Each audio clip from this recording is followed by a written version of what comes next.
All right, let's get to Kevin Green now, who joins me for some actual live economic data to break. Now we've got some PMIs hitting the tape. What are you seeing there, KG?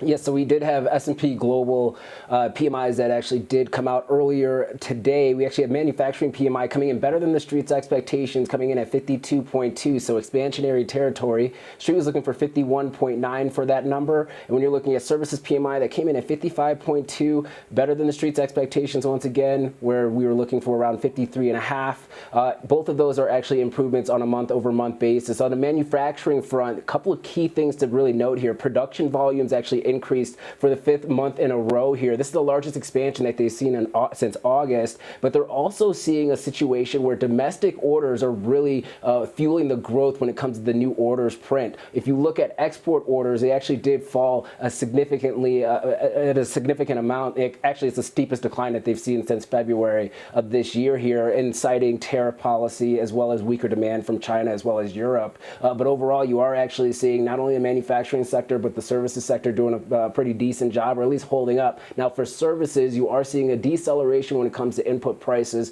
for the most part, as well as output prices for services, but they are having a little bit of an issue when it comes to employment and hiring. They still are seeing a lack of qualified candidates to fill their roles within the services space. So this really kind of just shows us that both the industrial side, the manufacturing, as well as the services side are really kind of holding up in this uncertain environment, if you will, and just seeing those domestic orders for the manufacturing front actually increasing at a very rapid pace is actually a bright sign that maybe we are starting to see a little bit more activity on the industrial front here in the United States. Okay, and in other economic data, we're getting the University of Michigan Consumer Sentiment Survey out just in the last couple of minutes. Now we are seeing that it was little change this month, just slipping from the previous reading from September. So this is the final results for October here. Kevin, what are you seeing on that front? Yeah, usually the revisions, we don't see a significant move one way or another. That's kind of what you're seeing right now. Consumer expectations here came in at 50.3, so that's still an expansionary territory. Consumer sentiment came in at 53.6, as well as consumer, the current conditions came in at 58.6. If you're looking at the one-year inflation expectations, no real change there. 4.6% really is coming in. So overall, you might be seeing a slight revision to the downside when you're looking at those three components: expectations, sentiment, as well as conditions, but nothing that's really falling off a cliff. This is not usually a big market mover when you're getting the revised numbers. Usually the preliminary numbers are really the movers for the market here. And we kind of talked about this the last time we saw this print. You are seeing obviously still a divergence when it comes to political party affiliations and their sentiment around the market. But what's interesting though, Sam, is that you're seeing Democrats actually increasing their optimism when it comes to the market, and you're seeing Republicans kind of moving down. So they're kind of reverting to a mean right now, and that's hopefully what we're going to see over the next couple of months here, so we can trust this data set a little bit more.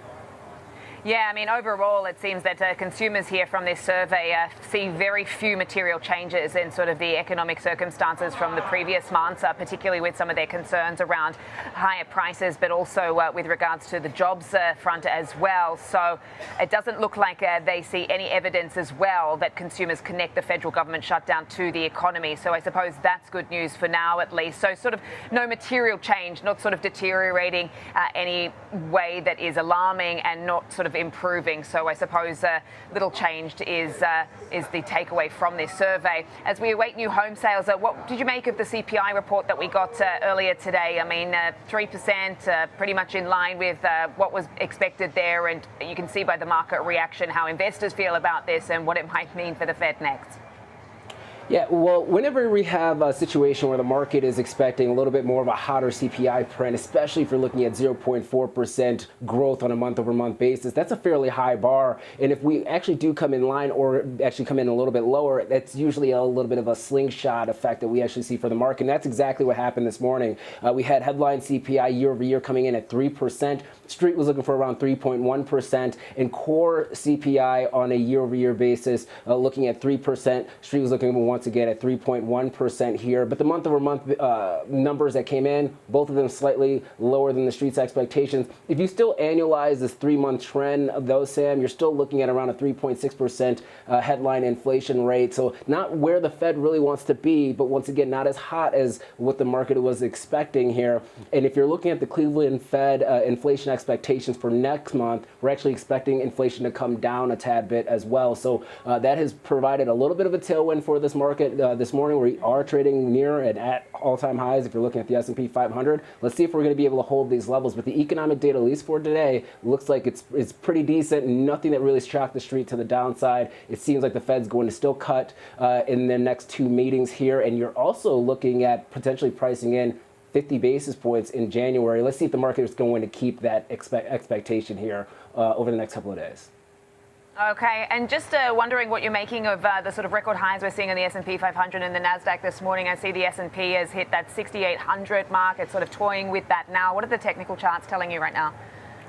Yeah, so this is going to be a key area of resistance if you're just looking at the option structure right now. Earlier this morning, 6,800 was actually commanding the space on the call front. Calls being sold at that level. Now, if we're able to break through, next level that you're looking at is 6,820. That's where we are seeing the #1 calls being sold right now. And we could actually have a situation where we do continue to melt up here. If we have any type of fundamental breakdown, I'm really kind of looking at previous levels of support for this market. You're talking about 6750. Now, that's a long way down from here, but anything can happen on a Friday, obviously. And so we'll be mindful of that. We'll keep our eye out on it. The last thing, though, the sectors that you really want to outperform today and lead the market are doing their job. Communication services, technology, and financials are the ones that are doing the work for us, and that's really what you want to see in a day like today. Okay, keeping that Truth Social tab open, but I don't want to jinx it. Thanks so much for that, Kevin Green, as always.